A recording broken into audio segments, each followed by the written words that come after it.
한 소년과 소녀가 개울가 징검다리에서 처음 만났습니다. 소년은 징검다리에서 물장난을 치고 있던 소녀를 보았지만 너무 수줍은 나머지 비켜달라는 말을 하지 못했죠.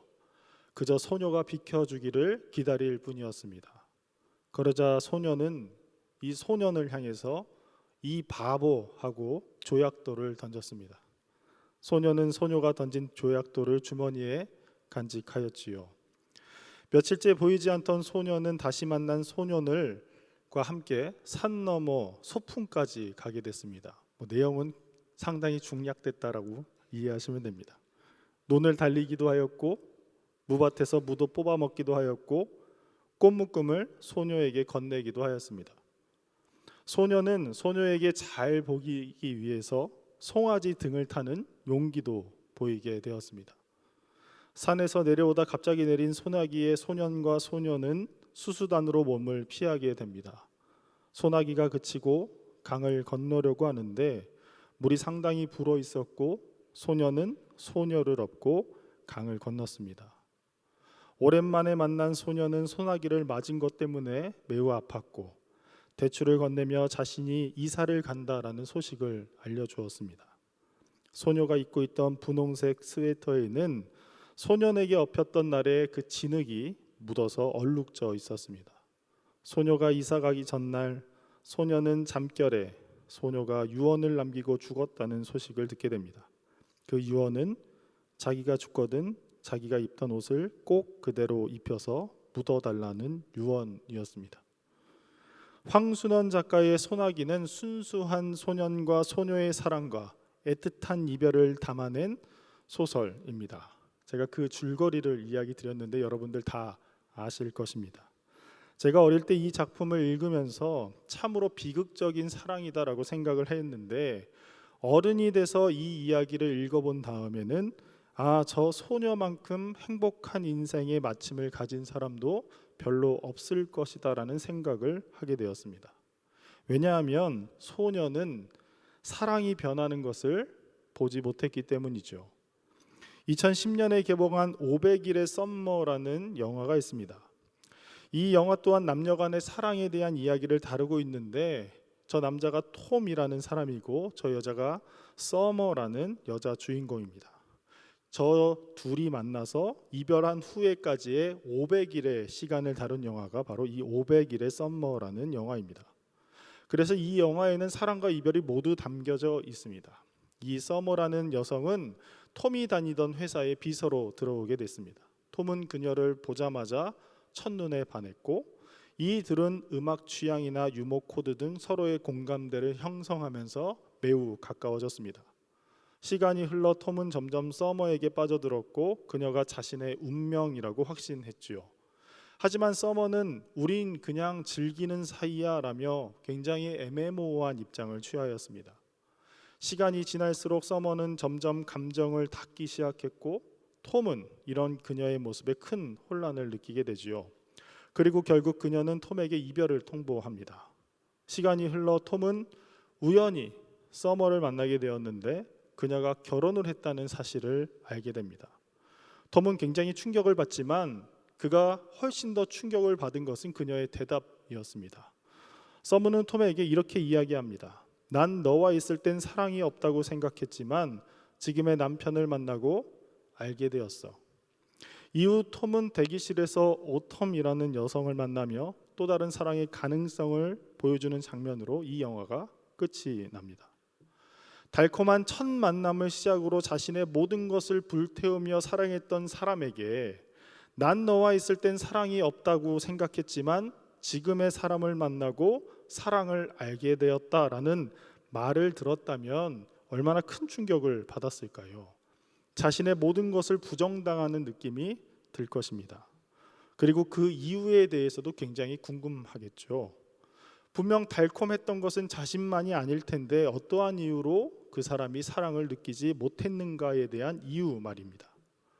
오늘 우리가 함께 본 본문의 말씀에는 남녀 간의 애틋한 사랑과 이별이 담겨져 있지는 않지만 난 너와 있을 때 사랑이 없다고 생각했지만 지금의 사람을 만나고 사랑을 알게 되었다라는 말보다 훨씬 더 충격적인 일이 벌어지는 장면이 펼쳐집니다. 우리가 이 이야기를 드라마로 보았다면 저 사람들은 참으로 나쁜 사람들이다, 국민 역적이다라는 소리를 했을 법한 이야기입니다. 이 이야기는 우리가 너무나도 잘 알고 있는 이야기이죠. 예수님께서 잡히시던 밤 예수님은 허리에 수건을 두르시고 제자들의 발을 씻겨 주셨습니다. 제자들에게 하실 수 있는 최고의 섬김과 사랑의 모습을 보여주신 것입니다. 그리고 제자들에게 빵과 포도주를 나눠주시며 십자가에서 보여주실 희생의 의미가 무엇인지 알려주셨습니다. 그리고 예수님은 제자들에게 너희가 다 나를 버릴 것이다 라고 말씀하시며 경고하셨고, 이에 베드로는 다 버릴지라도 자신은 그렇지 않을 것이라고 자신의 충성과 제자들의 마음을 대변하였습니다. 하지만 예수님은 그런 베드로를 향해 닭이 2번 울기 전에 내가 3번 나를 부인할 것이다 라고 예고하셨습니다. 그리고 앞으로 다가올 고난으로 인한 고민하시며 겟세마네에서 심히 놀라시고 슬퍼하시며 기도하셨지요. 이후 예수님을 팔았던 유다가 대제사장들과 서기관들과 장로들에게서 파송된 무리를 데리고 예수님을 찾아옵니다. 그리고 예수님께 다가가 입을 맞추면서 인사를 하였습니다. 사실 가룟 유다의 입맞춤의 인사는 굉장히 충격적인 장면인데요, 이스라엘에서 입맞춤은 존경과 애정의 표시입니다. 그리고 더더욱 충격적인 것은 성경 어디를 보아도 이러한 입맞춤의 인사를 예수님께 한 장면은 바로 이 본문 외에는 등장하지 않습니다. 존경과 애정, 충성의 인사로 사용되었던 입맞춤의 인사가 예수님에게 단 한 번밖에 등장하지 않았는데 그것이 배신의 입맞춤이었다라는 것이죠. 그리고 오늘 본문의 말씀이 이어집니다. 예수께서 잡히시자 제자들은 다 예수를 버리고 도망하였다라고 50절 말씀은 증언합니다. 제자들이 예수님을 버리고 도망간 이유는 무엇 때문일까요? 단순하게 검을 든 무리를 보고 그들이 겁을 먹어서였을까요? 아니면 그들이 가진 그 두려움은 어떠한 두려움 때문이었을까요? 아니면 앞서 예수님께서 스가랴 13장 7절의 말씀을 인용하시면서 너희가 다 나를 버릴 것이라는 예언의 말씀의 성취 때문이었을까요? 제자들이 예수님을 버렸던 사건에 대해서는 크게 2가지로 설명할 수 있는데, 방금 질문하였던 예언의 성취로 먼저 보는 것입니다. 예수님은 14장 27절에서 너희가 다 버리리라 라고 말씀하셨고, 오늘 본문 50절에서는 모두가 그를 버리고 도망갔다라고 하므로 스가랴의 말씀이 성취되고 예수님의 말씀이 성취되었음을 볼 수 있습니다. 27절에 나타난 버린다로 번역된 헬라어 스칸달리조는 걸려 넘어지다, 함정에 들다라는 의미를 지니고 있습니다. 즉 너희가 다 버리리라 라는 이 말씀은 너희가 다 걸려 넘어질 것이다 라고 하는 말씀과 동일한 말씀이죠. 그런데 이 걸려 넘어지다 라는 스칸달리조는 27절과 29절을 제외하고 마가복음에서 총 6번 정도 사용되는 단어입니다. 그 중에서 우리가 눈여겨서 볼 본문은 마가복음 6장 3절의 말씀인데요, 마가복음 6장에서 예수님은 야이로의 딸을 고치시고 고향으로 가십니다. 그곳에서 가르치시는데 예수님의 고향 사람들은 예수님의 가르침에 놀랐지만 예수님에게 지혜와 권위가 있다는 것을 분명 그들의 눈으로 보았고 귀로 들었음에도 불구하고 예수가 마리아의 아들 목수가 아니냐, 야고보와 요셉과 유다와 시몬의 형제가 아니냐, 그의 가족이 우리와 함께 있는 그때 그 사람 아니냐라고 말하면서 예수님을 단순히 어릴 때부터 보았던 익숙한 목수로만 그들이 받아들였습니다. 성경은 이를 두고 예수를 배척했다라고 말합니다. 이 배척했다라고 번역된 말이 오늘 본문 버린다라고 번역된 말과 동일한 단어를 사용하면서 그들이 예수로 인해 걸려 넘어졌다라고 읽을 수 있습니다. 예수님은 제자들이 다 버리리라, 너희가 걸려 넘어지리라 라고 말씀하시고 그 이유에 대해서 스가랴 13장 7절의 말씀인 내가 목자들을 치리니 양들이 흩어지리라라는 말씀을 인용하십니다. 예수님께서는 양들에 빗대어 제자들이 버린 것에 대해 목자이신 예수님께서 내리침을 당하였기 때문이다라고 말씀하셨지요. 따라서 예수님의 예언의 말씀은 제자들에게 가르쳐 주신 말씀을 토대로 제자들이 가지고 있었던 메시아관을 바꾸지 않으면 결국 그들이 다 걸려 넘어져 예수님을 버리고 도망갈 것이라는 교훈적인 예언을 하고 있음을 우리가 알 수 있습니다. 그렇다면 50절에 나타난 제자들은 그들의 마음속에 있었던 메시아관을 끝내 포기하지 못한 채 예수님을 따르다가 예수님이 걸으시는 길이 자신들이 생각하고 이해했던 길과 전혀 다른 길로 가시자 예수님을 버렸다라고 우리는 이해할 수 있습니다. 그렇다면 제자들이 포기하지 않는 이 메시아관이라는 것은 무엇일까요? 제자들이 예수님을 버렸던 또 다른 이해에 대해서 설명하는 것은 제자들의 심리적인 상태입니다. 예수님을 잡기 위해 대제사장들과 서기관들과 장로들에게 파송된 무리는 검과 몽치를 들고 왔습니다. 이들의 모습은 예수님께서도 오늘 본문 48절에서 말씀하신 것처럼 마치 강도를 잡는 것과 같은 모습이었습니다. 오늘날에도 강도 한 명을 잡기 위해서 많은 경찰들이 출동하지요. 그런데 예수님을 잡기 위해 모인 사람들은 검과 몽치를 든 꽤나 많은 병력이었습니다. 이는 예수님의 말씀에서도 아주 잘 드러나고 있는데요. 예수님께서 말씀하셨던 강도라고 번역된 헬라어 레스테스는 반란이라는 의미를 지니고 있기에 대제사장들과 서기관들과 장로들이 보낸 무리는 반란을 도모하는 세력을 잡기 위해서 준비된 무리였고 그로 인해 꽤나 많은 병력이 출동했던 것으로 보입니다. 그렇기에 제대로 된 무기도 없으며 예수님을 따르던 무리가 아직 결속되지도 않는 상태였기에 제자들은 그 무리와 맞대응하기에는 상당히 두려웠을 수 있습니다. 그래서 제자들의 도망을 겁에 질린 도망이었다라고 바라보는 시선들도 있지요. 그러나 만일 대제사장들이 보낸 무리들로 인해서 두려워 도망했던 것이라면 그들이 검과 몽치를 들고 왔을 때 제자들은 이미 도망했어야 할 것입니다. 하지만 오히려 오늘 성경은 이렇게 증언하고 있습니다. 47절입니다. 곁에 서 있던 자 중에 한 사람이 칼을 빼어 대제사장의 종을 쳐 그 귀를 떨어뜨리니라. 한 사람의 저항은 절망 속에서 피어난 용기였을까요? 마가는 제자들이 예수님을 버린 이유에 대해 예수님을 잡으러 온 무리가 도착했을 때 세 가지 반응이 있었다라고 말하고 있습니다. 그 세 가지 반응을 보면 먼저 47절에 나타났던 곁에 서 있던 자 중에 한 사람의 저항입니다. 그리고 48절과 49절에서 보이신 예수님의 반응, 그리고 마지막으로 50절에 나타난 제자들 모두의 버림과 도망입니다. 예수님의 응답을 중심으로 곁에 서 있던 자와 제자들 모두의 반응이 감싸고 있는 그런 구조이지요. 그렇다면 먼저 47절에 등장하고 있는 곁에 서 있는 자는 누구이며 그의 저항은 무엇을 의미하고 있는 것일까요? 예수님이 사랑했던 제자 사도 요한은 이 사람이 누구인지, 심지어 대제사장의 종이 누구인지에 대해서도 아주 상세하게 기록하고 있습니다.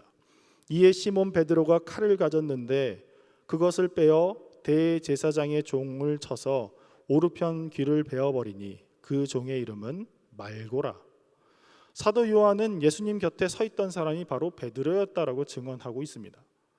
이 장면이 의미하는 것은 베드로가 굉장히 폭력적인 사람이다라는 것을 말하는 것이 아니라 베드로의 행동을 다른 제자들도 지지하고 있었다라는 것을 우리에게 보여줍니다.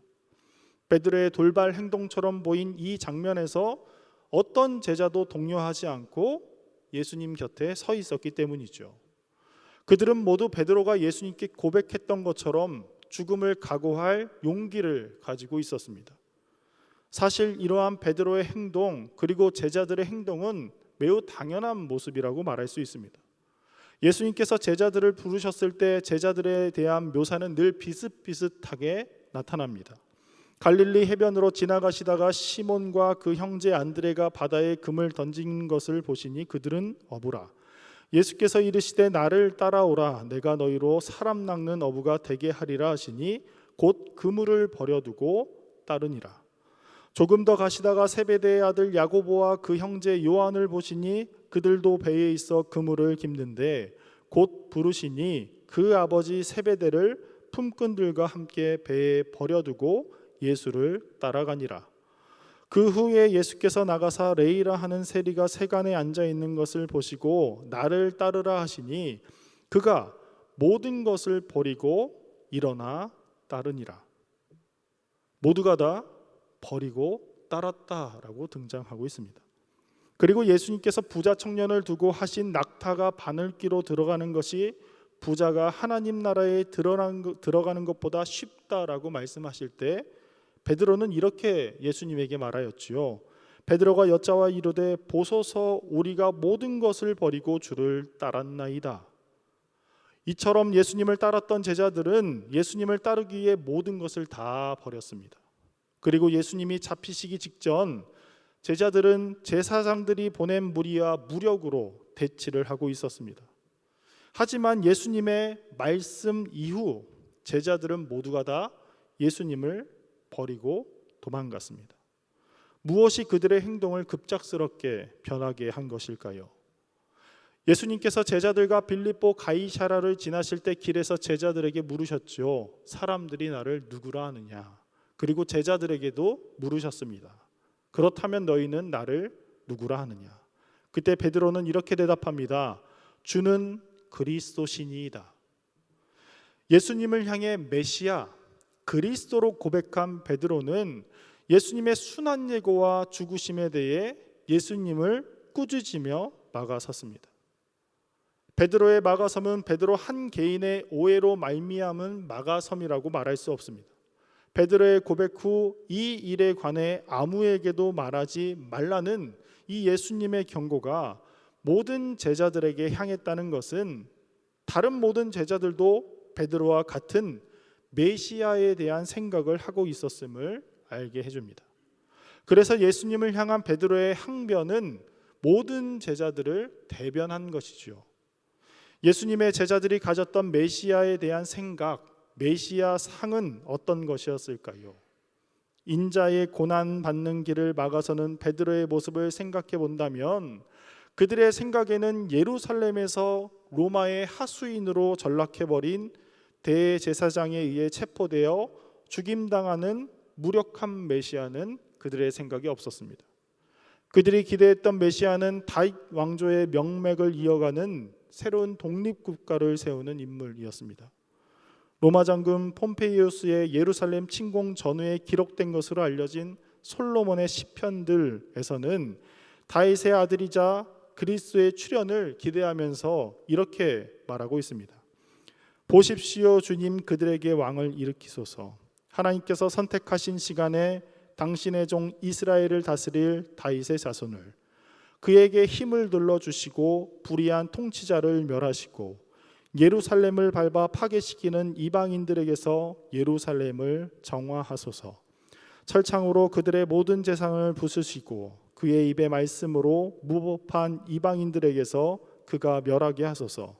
바로 그가 그들 위에 의로운 왕이 되고 그들은 하나님에 의해 가르침을 받을 것입니다. 더 이상 불의가 그들의 날에 그들 가운데 없을 것인데 이는 모든 이들이 거룩할 것이기 때문입니다. 그는 그들의 왕 주의 그리스도이십니다. 주의 그리스도가 지닌 임무는 유대 중에 있는 불의한 통치자와 이방인 곧 로마를 그의 입의 말씀으로 멸하는 것입니다. 비록 그의 무기가 물리적 칼이나 몽치로 등장하는 것은 아니었지만 이러한 표현은 당시 메시아의 폭력적인 역할에 대한 기대가 있었다는 것을 우리에게 보여줍니다. 유대 역사가 요세푸스는 예수님이 오시기 전으로 자칭 그리스도 메시아라 부른 왕이 6명이 되었다라고 기록합니다. 이들은 모두 왕권을 향한 열망이 그들로 하여금 로마와 그 하수인에 대한 전쟁을 하게 했다라고 말하였습니다. 이와 같이 예수님께서 오시기 전 그리고 그 이후에 등장했던 메시아라고 불렸던 이들의 모습과 그 배경은 제자들에게도 큰 영향을 미쳤을 것입니다. 제자들은 늘 군사적인 승리를 바탕으로 다윗 왕조를 재건하는 메시아에 관한 생각을 하고 있었고, 이러한 메시아상을 따라 나사렛 예수를 그리스도로 고백하면서 예수님을 붙잡아 고난받는 인자의 길로 가시면 안 된다고 항변하였던 그 제자들의 모습을 우리는 이해할 수 있습니다. 이후 제자들이 길에서 다투었던 누가 더 큰 사람인지, 예루살렘으로 올라가는 길에서 야고보와 요한이 주님께서 주의 영광 중에 들어가실 때에 주의 우편과 좌편에 앉게 해달라는 요구 모두가 예수님께서 그 길의 끝에 도달했을 때 앉게 될 자리가 이방인들을 쫓아내고 로마를 대신하는 새로운 정부, 다윗의 아들의 왕자일 것이라는 기대의 반영이라고 볼 수 있습니다. 이러한 생각을 가진 제자들을 향해 예수님께서는 겟세마네 가는 길에서 제자들이 다 걸려 넘어질 것이다 라고 경고하셨는데, 이는 그들이 군사적 승리주의적 메시아관을 끝까지 포기하지 않고 따를 경우 그들에게 찾아올 실망감과 그에 따른 이탈에 대한 예고라고 말할 수 있습니다. 하지만 제자들은 이러한 예수님의 경고의 말씀을 이해하려고 하지 않았으며 주와 함께 죽을지언데 주를 부인하지 않겠노라 고백한 베드로를 따라 모두가 이와 같이 말하였습니다.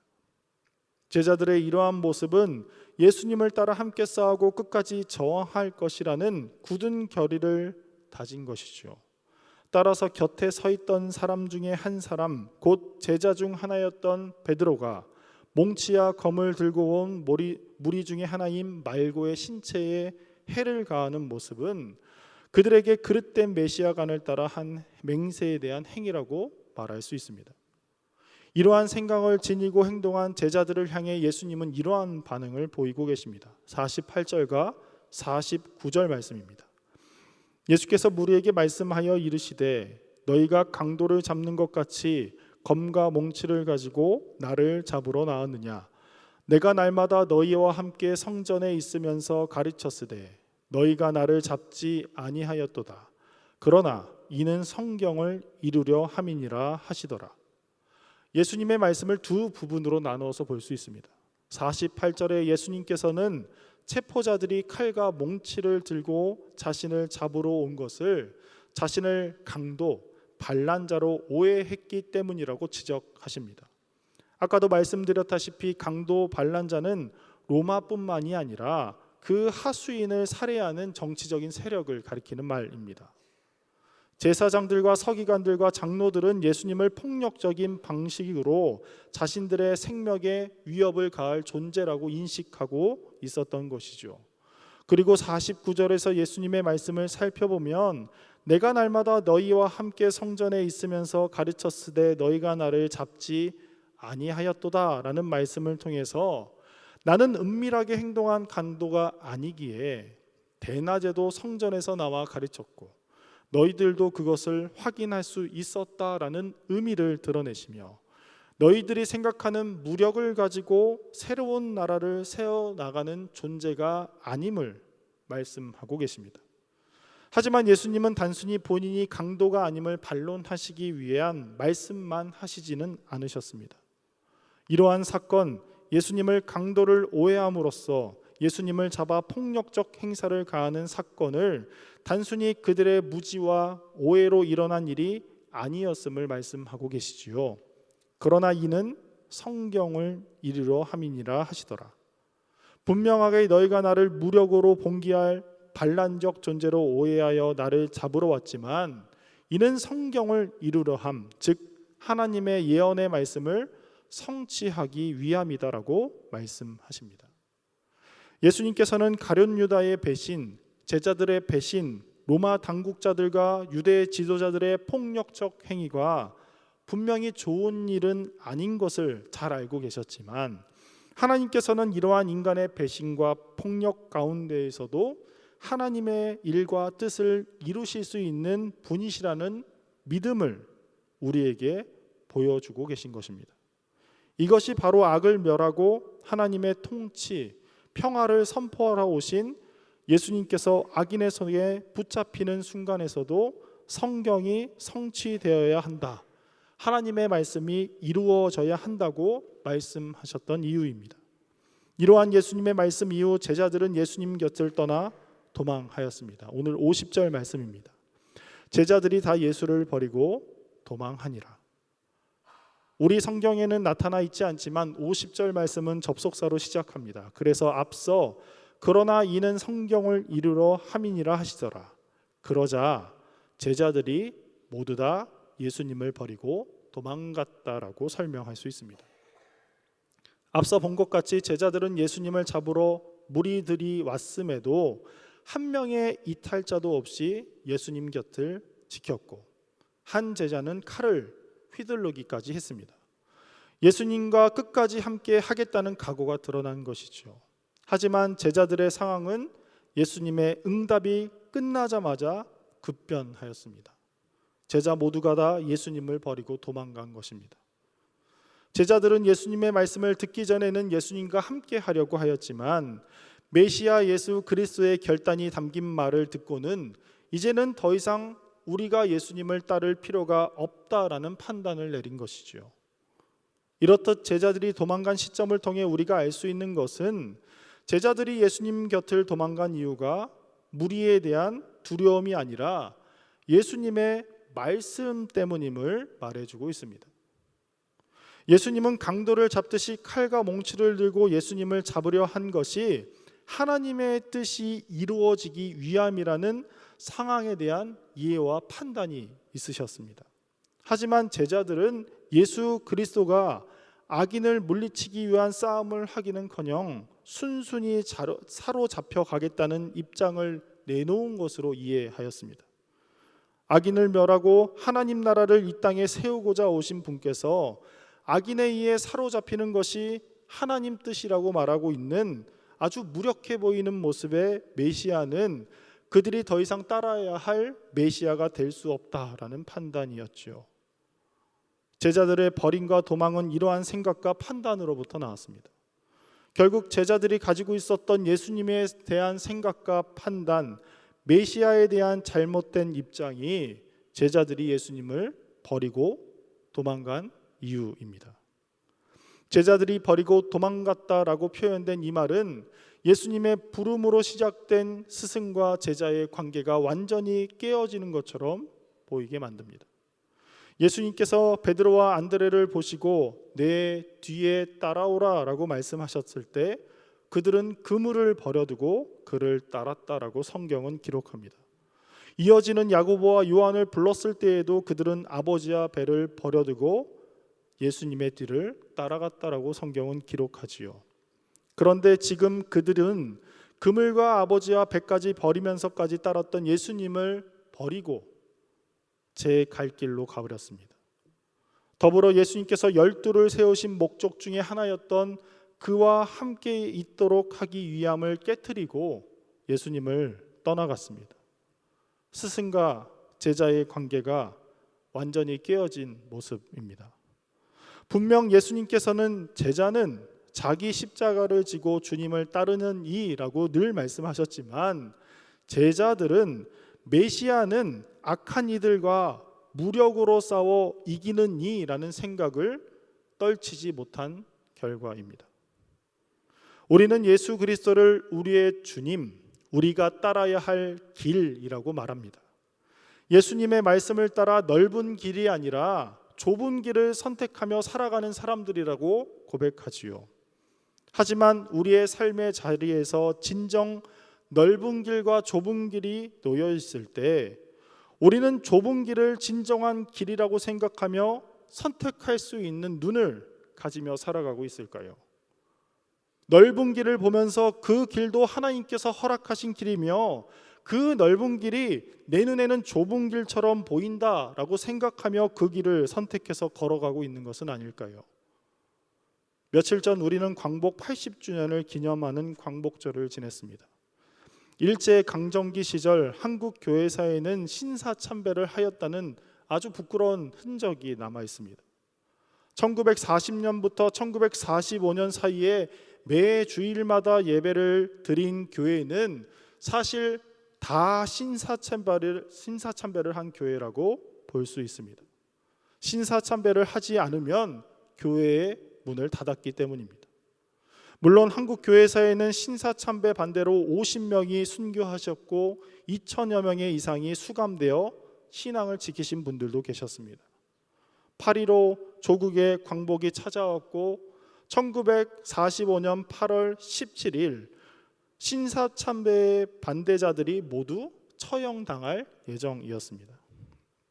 하지만 그 일은 멈췄습니다. 대신 해방 후 추록한 성도들은 일제에 굴복한 목사들을 향해 100번 양보하여서 2개월만이라도 자숙하라고 요청했습니다. 하지만 그들은 끝내 거부하며 이렇게 변명합니다. 너희들은 신사참배 반대해서 감옥에서 고생했지만 우리는 일본 등살 견디면서 교회를 지키느라 고생했다. 교회를 지키기 위해 어쩔 수 없는 선택이라는 말. 어찌 보면 이러한 말의 잔재가 지금까지 나와 한국교회의 타락과 부패를 설명하고 있는 중요한 키워드가 아닐런지 고민해 봅니다. 하나님께서 언제 우상에게 절하면서까지 교회를 지키라고 하셨을까요? 교회를 지킨다고 말하지만 그리스도의 복음을 지키는 것인지 교회의 건물을 지키고 교회의 이름을 지키고 있는 것인지 우리는 고민해 봐야 할 것입니다. 신사참배를 반대하며 순교한 주기철 목사님은 1997년 평양노회에서 2007년 통합총회에서 복권되셨습니다. 복권되었다라는 말은 그동안 주기철 목사님께서 면직된 상태였다는 뜻입니다. 주기철 목사님은 1940년 장로교 총회에서 지시 불이행, 즉 신사참배에 반대했다는 이유로 목사에서 면직되셨는데 그동안 엄청난 부흥이 일어난 한국교회의 많은 기독교인들은 순교자 주기철 목사님이 면직된 상태라는 사실조차 몰랐던 것입니다. 우리는 예수님의 무엇을 바라보며 예수님의 제자, 그리스도인으로 살아가고 있습니까? 예수님은 이 땅에 새 하늘과 새 땅, 하나님의 나라를 일구기 위해서 오셨지만 힘으로 그것을 세우려 하지 않으셨습니다. 사람들이 기대하지 않는 모습으로 오셨고 아무런 힘이 없는 약함으로, 무력함으로, 사람들이 절망이라고 말하는 죽음으로 누구나 꿈꾸는 영원한 생명, 영원한 기쁨을 이루셨습니다. 예수님의 부활을 본 제자들은 돈과 권력과 힘으로 교회를 세우려 하지 않았습니다. 성령님과 함께한 베드로는 이렇게 말하지요. 내게 은과 금이 없거니와 내게 있는 이것을 내게 주노니 나사렛 예수의 이름으로 일어나 걸으라. 은과 금, 권력과 명예, 이것은 예수님께서 이 세상을 이길 힘이라고 말씀하신 것이 아닙니다. 하나님의 말씀, 그것이 가장 낮고 작으며 비천해 보이는 모습일지라도 하나님께서 하신 말씀을 온전히 순종하는 것, 이것이 바로 이 세상을 이길 수 있는 힘이라고 말씀하셨습니다. 하나님께 완전했던 순종이 무엇입니까? 예수님께서 순종하신 십자가 아니겠습니까? 예수님의 십자가와 부활의 영광을 소망으로 여기며 살아가는 형제자매 여러분, 여러분은 예수님께 무엇을 바라시며 지금 이 자리에 계시고 있으십니까? 여러분들이 예수님을 위해 버리고 떠난 것은 과연 어떠한 것들입니까? 우리 이 시간 함께 기도하도록 하겠습니다. 우리를 사랑하시어 독생자 아들을 이 땅에 보내시고 찢기시어 우리에게 영원한 생명을 허락하신 하나님 아버지의 그 크신 사랑과 은혜에 감사를 드립니다. 주님께서 우리를 택하시어 예수를 주라 고백하는 믿음을 주시고 지금 이 시간에 나와 주님께 예배를 드립니다. 주님, 우리가 늘 예수님을 우리의 주님, 나의 구주라 고백하지만 그 고백 안에는 진실된 순종이 담겨져 있는지 뒤돌아봅니다. 우리의 고백이 나의 생각과 나의 중심으로 이루어진 고백이라면 이 시간 그 마음을 고쳐주시어 우리의 열심이 하나님을 향한 열심, 하나님의 뜻을 따라 순종하는 열심으로 바뀌게 하여 주시옵소서.